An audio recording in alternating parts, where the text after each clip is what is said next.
जय श्री कृष्ण मित्रों। ज्योतिष भाई सुनील में आपका स्वागत है। जैसे मैं आपको इस चैनल में सिखा ही रहा हूँ आप लोगों को विवाह निकालना, मुहूर्त निकालना, जो कुंडली गणना कुंडली आप कैसे बनाएंगे, और इसके बाद हम अष्टक के द्वारा आप लोगों को सिखाएंगे फल आदेश कैसे, ग्रह गोचर आप कैसे देखोगे। ये 4 टॉपिक यानी 4 प्लेलिस्ट हमने बना रखी है। तो आपको जो भी आपको सीखना है, चाहे वो विवाह संबंधी है, मुहूर्त संबंधी है, या ज्योतिष गणना सीखनी है, तो उस प्लेलिस्ट पे जा करके आप आराम से क्रम वाइज उसको सीखना शुरू कीजिए। कहीं किसी प्रकार कोई दिक्कत आती है वो आप हमसे पूछ लीजिए। तो आज हम चर्चा करेंगे विवाह मुहूर्त के बारे में। जैसे विवाह मुहूर्त में मैंने आपको तारीख निकालना सिखा दिया था। अब विवाह की तारीख जैसे आपने किसी की निकाल दी, अब उसके बाद की जो स्थिति होती है कि आदमी आपसे पूछेगा कि गुरुजी हम अपने बच्चे का फेरे का कन्यादान का समय क्या है, फेरों का समय क्या है, या उसे कोई लग्न टाइम भी कहते हो, चाहे वो विवाह लग्न का समय पूछ ले कि विवाह का जो हम फेरे कराने, फेरे का समय क्या है, गुरुजी कन्यादान का समय क्या है, तो आप उसे निकालेंगे कैसे, ये आपको पता होना चाहिए। तो मैंने वैसे तो वीडियो जो हमारा पुराना चैनल है उस पर आप लोगों को पता ही है, ज्योतिष भाई शिव शक्ति एस्ट्रोलॉजी पुराना चैनल है, उस पर तो मैंने वीडियो बना ही रखी है। लेकिन उस पर जो वीडियो बनी है शायद स्पष्ट कम आ रहा शब्द उसमें, इसलिए मुझे दोबारा मैं बना रहा हूँ। वो आप लोगों की अच्छी तरह समझा भी दूंगा, और उसमें आवाज़ की थोड़ी शायद दिक्कत है। तो आप लोगों को जैसे कमेंट करके आप लोग पूछा गुरुजी हमें ये समझाइए कि हमें लग्न जो है, जो विवाह की लग्न है वो भरते कैसे हैं, वो मेरे समझ में नहीं आ रही है। एक बच्चे ने कमेंट करके पूछा हुआ है, तो इसलिए भी मुझे बनाना था और आप लोगों की जानकारी के लिए भी बनाना था कि और भी लोग इसका लाभ उठा सकें। तो आज हम चर्चा करेंगे कि कन्यादान का समय आप लोग निकालेंगे कैसे।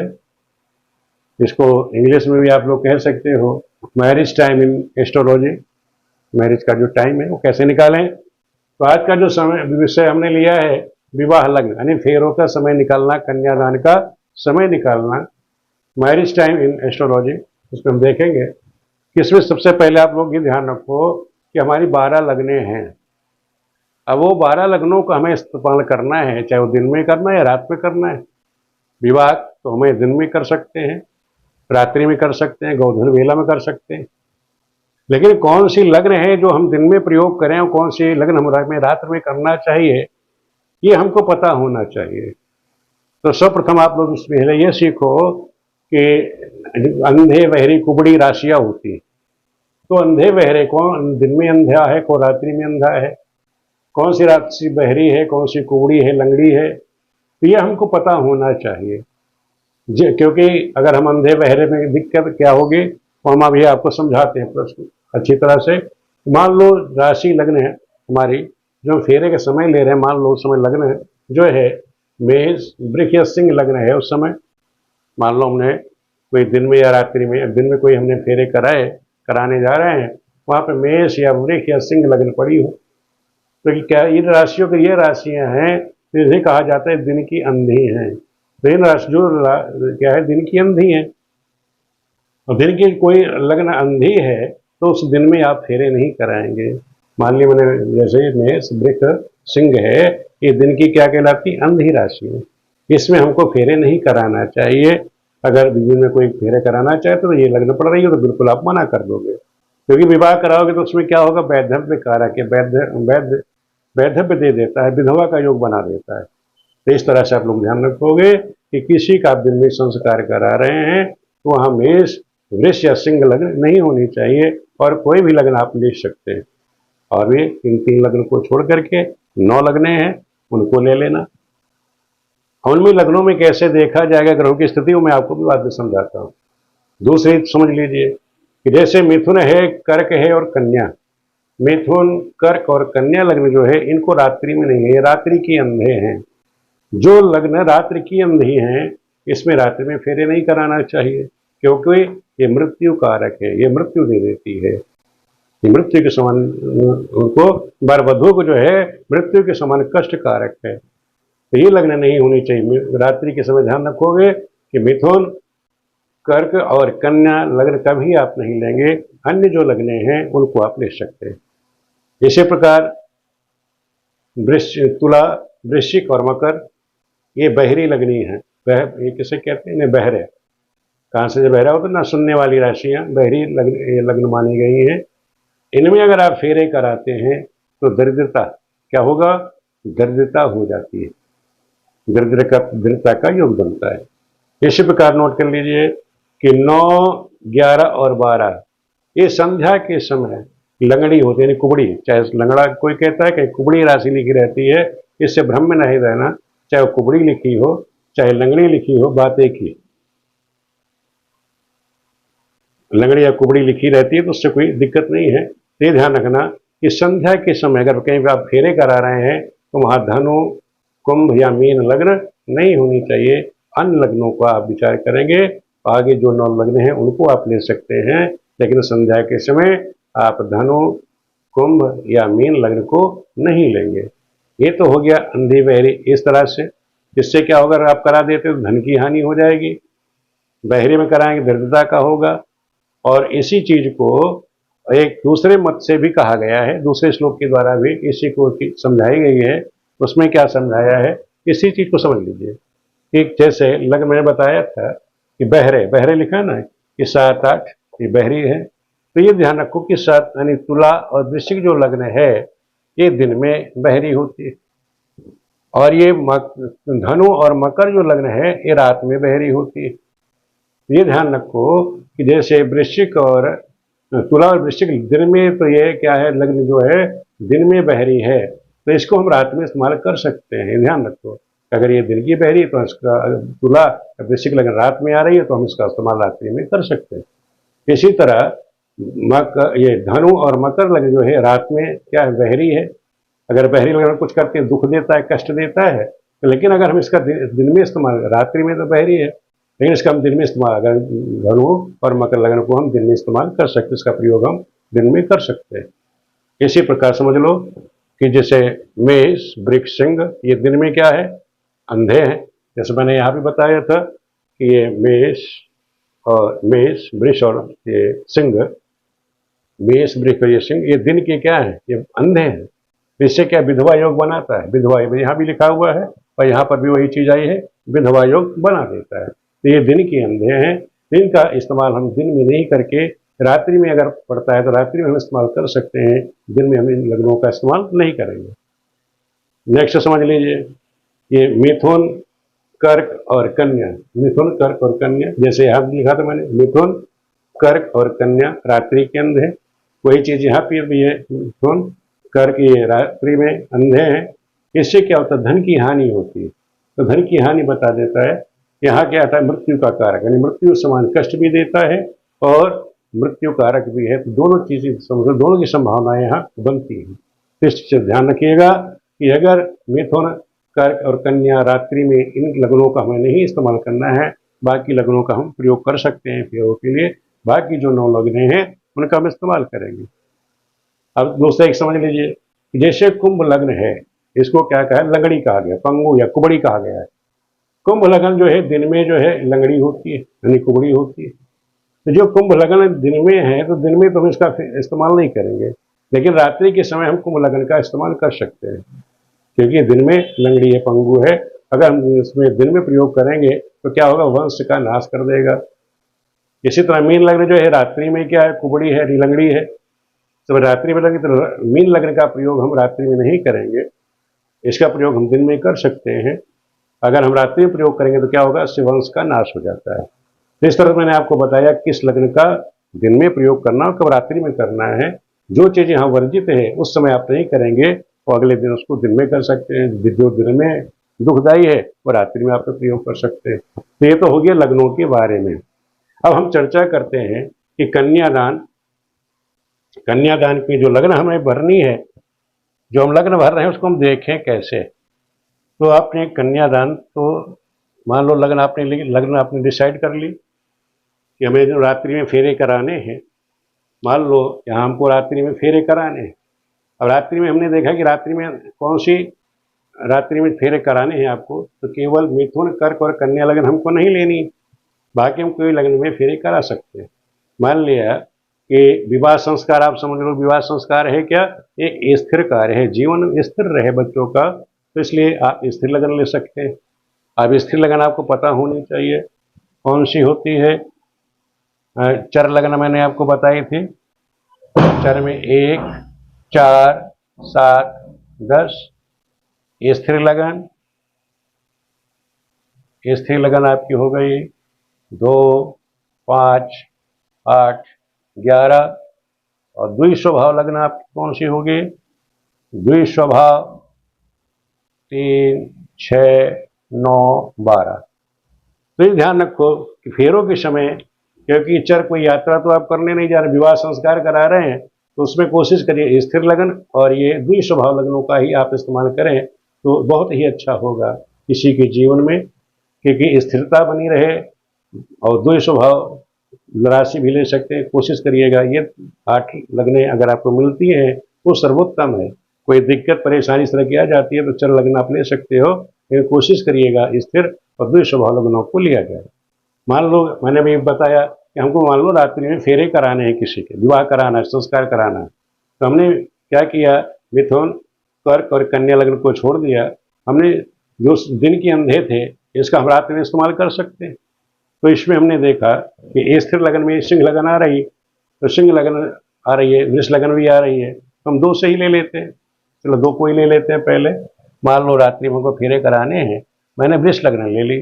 2, 3, 4, 5, 6, 7, 8, 9, 10, 11, 12, 1। तो मैंने रात्रि समय मैंने वृष लगन माना, फेरे के लिए हमने ले ली। अब हमने इस लगन में क्या देखना है, आप लगन पत्रा जब उठाओगे तो देखो वृष लगन का टाइम क्या है, लेकिन यहाँ जो विचारणीय विषय है वो आप देखोगे कि जिस समय आपने लगन निकाली उस समय एक तो भद्रा नहीं होनी चाहिए। क्या है, जिस समय आप फेरे कराने जा रहे हैं सबसे पहले आप नोट करें, एक तो लग्न की शुद्धि। लग्न शुद्धि भी मैं बताता हूँ कैसे करोगे भाई। तो भद्रा का दोष नहीं होना चाहिए, उस समय भद्रा नहीं लगी रहनी चाहिए। फिर लग्न बल होना चाहिए। लग्न बल तो ग्रहों की जो बल है मैं भी बताता हूँ, ये भी सिखाता हूँ। और गौधिल वेला विचार। गौधिल वेला विचार में मैंने आपसे बताया था कि संध्या के समय, ये जो गौधिल वेला विचार में क्या है कि कौन सी लग्न नहीं होनी चाहिए, ध्यान रखो। गौधिल वेला विचार में ये ध्यान रखो, गौधिल के समय संध्या के समय केवल धनु, कुंभ या मीन लगन नहीं होनी चाहिए। अगर ये होती है तो गौधिल वेला में भी वो अशुभ फल दे देगी। जबकि गौधुल वेला में और कोई भी आप फेरे कराएं कभी कोई दिक्कत कोई बाधा नहीं आएगी, लेकिन अगर धनु या कुंभ या मीन लगन है तो वो अशुभ हो जाएगी। इसलिए गौधुल वेला में ये तीनों लग्न नहीं होनी चाहिए।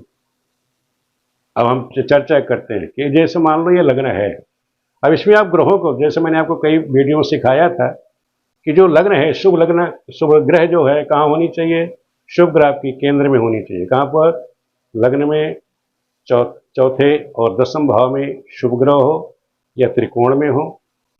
शुभ ग्रह कौन सी आपकी, चंद्र, बुध, शुक्र और बृहस्पति अगर यहाँ बैठे हुए हैं केंद्र में हो, 1, 5, 1, 4, 10 और पंचम और नवम में है तो शुभ होंगे। इसी प्रकार मैंने आपको और बताया था कि अगर पाप ग्रह जैसे मंगल है, शनि है, राहु है, केतु है, ये अगर यहाँ पर हो 3, 6, 11 में तो ये शुभ माने जाएंगे। मैंने बताया था कि चंद्रमा आपका चौथे, 8वें, 12वें है तो शुभ है। तो ये तो मैंने आपको हर वीडियो में समझाया हुआ है, कई वीडियो में बता चुके हैं, लेकिन फिर भी मैं आज आपको रिपीट कर दिया। फिर भी आप लोग ग्रहों को नोट कर लो कि आप लोग ग्रहों को कहाँ क्या देखेंगे, ये आप समझिए कि जैसे सूर्य है, शनि है, राहु है, केतु है। यानी सूर्य, शनि, राहु, केतु कहाँ होने चाहिए, सूर्य, शनि, राहु, केतु तीसरे, छठे, 11वें और 8वें में यहाँ पर अगर है तो शुभ है। ये समझ लो, जो पहला शुभ मैंने बताया कि ये सूर्य, शनि, राहु, केतु अगर आपके तीसरे, छठे, 8वें और 11वें भाव में है तो ये शुभ होगा। इसी तरह मंगल आपका कहाँ होना चाहिए, मंगल आपका तीसरे, छठे, 11वें होना चाहिए। मंगल आपका अगर तीसरे में है, तीसरे मैंने लिख दिया, ये प्लस बना दे रहा हूँ मंगल के लिए प्लस कर देता हूँ, ये प्लस का निशान बना दिया मैंने। अगर मंगल आपका यहाँ पर है तो शुभ होगा। तो यहाँ सूर्य के लिए मैंने क्या बनाया, राइट का निशान बना दिया, ये होंगे तो शुभ होगा। जहाँ जहाँ पर मैंने प्लस लिख दिया है वहाँ पर क्या हो गया कि यहाँ पर ये मंगल जो है अगर यहाँ पर बैठा हुआ है तो क्या होगा, शुभ होगा। अब चंद्रमा कहीं पर चंद्रमा क्या है कि दूसरे तीसरे 11वें भाव में शुभ होता है। कहाँ पर होगा, दूसरे। अगर चंद्रमा यहाँ पर हो, मैं चंद्रमा लिख देता हूँ, अगर चंद्रमा दूसरे में है, दूसरे में, तीसरे में, यहाँ पर चंद्रमा बैठा हो, दूसरे में, तीसरे में और 11वें भाव में, यहाँ पर चंद्रमा है। चंद्रमा को मैंने साफ ही लिख दिया है जैसे है। अगर इन स्थानों पर चंद्रमा बैठा है तो क्या होगा, वो शुभ फल देगा, वो लगन आपकी शुभ होगी। उस फेरे में उसमें आप फेरे कराएंगे तो वो जातक के लिए शुभकारी होगा। तो ये ध्यान रखिएगा, इस तरह से आपको लगनों को देखना है। अब देखना बुध और गुरु, अगर बुध गुरु जो है कहाँ पर हो, 1, 2, 3, चौथे, पांचवें, छठे, 9वें और 11वें में। बृहस्पति और बुध के लिए मैं इस्तेमाल कर लेता हूँ जीरो शब्द लिखता हूँ, तो आपको आइडिया रहेगा कि अगर बुध और बृहस्पति, अगर बुध, ये मैं जीरो लिख दे रहा हूँ, अंक आपको इस तरह से बना दे रहा हूँ छोटा सा। पहले घर में, दूसरे घर में, यहाँ पर मैं इसको इंडिकेट कर रहा हूँ जीरो से। यहाँ पर इसको मैंने इंडिकेट प्रदर्शित किया है चंद्रमा से। तो इसी तरह से जीरो जहाँ मैं लिख रहा हूँ तो समझ लेना कि बुध और गुरु वहाँ बैठे हुए हैं। गुरु बृहस्पति कहाँ बैठा हुआ हो, पहले में, दूसरे में या तीसरे में यहाँ पर बैठा हुआ हो, चौथे भाव में यहाँ बैठा हुआ हो बृहस्पति और बुध, या बृहस्पति बुध यहाँ बैठे हों, छठे में बैठे हों, यहाँ पर बैठा हुआ हो, 9वें में बैठा यहाँ बैठा हुआ हो, और 11वें भाव में, 9 के बाद 11वें भाव या पे यहाँ पर बैठा हुआ हो तो शुभ फल देगा। कौन, बुध और गुरु जो है। जहाँ पर मैंने इस तरह से जीरो लिख दिया है तो बुध किसको इंडिकेट मैंने प्रदर्शित किया है इस तरह से जीरो से। तो जहाँ जहाँ पर मैंने बताया कि पहले भाव में, दूसरे में, तीसरे में, चौथे में, पांचवें में, छठे में, 9वें में और 11वें में अगर बुध बृहस्पति बैठे हुए हैं वो लगन आपकी शुभ होगी। तो अगर हाँ इस तरह से बुध बैठे हुए हैं वो शुभ होगी, उसमें आप फेरे करा सकते हो। नेक्स्ट समझ लीजिए, एक और रह गया शुक्र आपका। शुक्र कहता है कि अगर शुक्र लग्न में बैठा हो, अब शुक्र के लिए हम क्या बना दे भाई, क्रॉस बना देते हैं। शुक्र के लिए हम इंडिकेट प्रदर्शित बना देते हैं कि हमने एक क्रॉस बना दिया।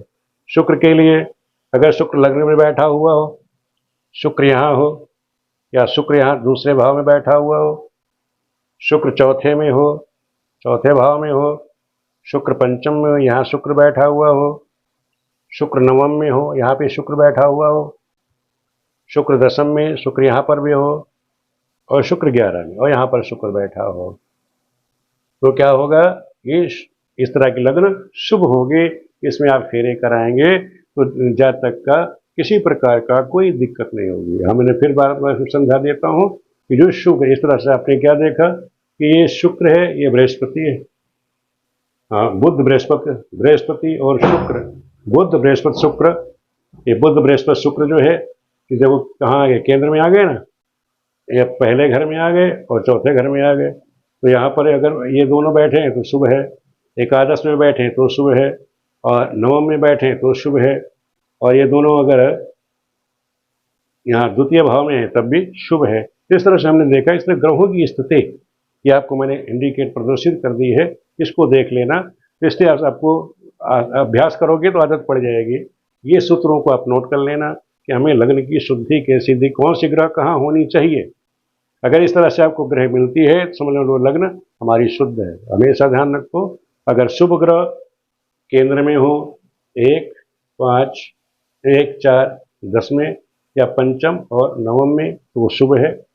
पाप ग्रह मैंने आपको बार बार बता दिया, सूर्य, शनि, मंगल, राहु, केतु 1, 6, 11 में है, शुभ है।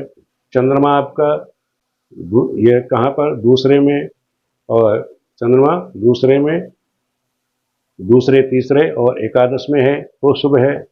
तो इस तरह से मैंने आपको सभी ग्रहों के बारे में बता दिया। इस तरह से अगर आपकी लगन है वो लगन आप भर के दे दोगे, उसमें आप संस्कार कराते हैं तो किसी जातक का, किसी बच्चे का कोई अमंगल नहीं होगा, उनका दाम्पत्य जीवन बहुत सुंदर चलेगा, बहुत सुखमय रहेगा। तो इस समय ध्यान रखो कि फेरे का समय निकालते समय बहुत ध्यान रखना है कि वो राशियाँ, एक तो लग्न का जो पीरियड आपने लिया हुआ, जो लग्न ले रहे हो उसमें ग्रहों की स्थिति देखनी है, लग्न की शुद्धि करनी है। दूसरा, ये देखनी है कि कौन सी लग्न किस समय वर्जित है, कौन किस किस लग्न को हमें दिन में प्रयोग करना है, किस लग्न को रात्रि में प्रयोग करना है, किसको संध्या के समय नहीं प्रयोग करना है। ये सारी चीज़ मैंने आपको बता दी कि अंधे बहरे कुबड़े यानी लग्न कौन कौन सी होती है और वो कब अशुभ कारक होती है और उनका इस्तेमाल हम कब कर सकते हैं। ये सारी जानकारी मैंने आपको दी। अगर किसी प्रकार की कोई शंका, कोई दिक्कत आप लोगों को आ रही है तो कमेंट करके हम उससे पूछ लेना, मैं आप लोगों को बता दूंगा। किसी प्रकार की कोई दिक्कत है, परेशानी है, विवाह संबंधी किसी भी कोई भी टॉपिक आपका है जो आपके समझ में नहीं आ रहा है तो आप मुझसे पूछ सकते हैं। वीडियो आप लोगों को कैसे लग रही है कमेंट करके मुझे बताते रहना कि जैसे मैं आप ज्ञानवर्धक चीज़ें आप लोगों को देता हूँ, सिखाता हूँ। अगर आप लोग मुझसे सीख रहे हैं, केवल पुराने चैनल में भी सब्सक्राइबर्स में 10,000 से ऊपर हो रहे हैं, ये आप लोगों का सहयोग है। ये भी चैनल जो है नया वाला चैनल, ये भी मोनेटाइज हो गया है। आप लोग देख रहे हैं तो आप लोग, मुझे विश्वास है आप लोग देख रहे हैं तभी मोनेटाइज हुआ है। तो इसलिए मेरी भी इच्छा है कि आप लोग सीखें।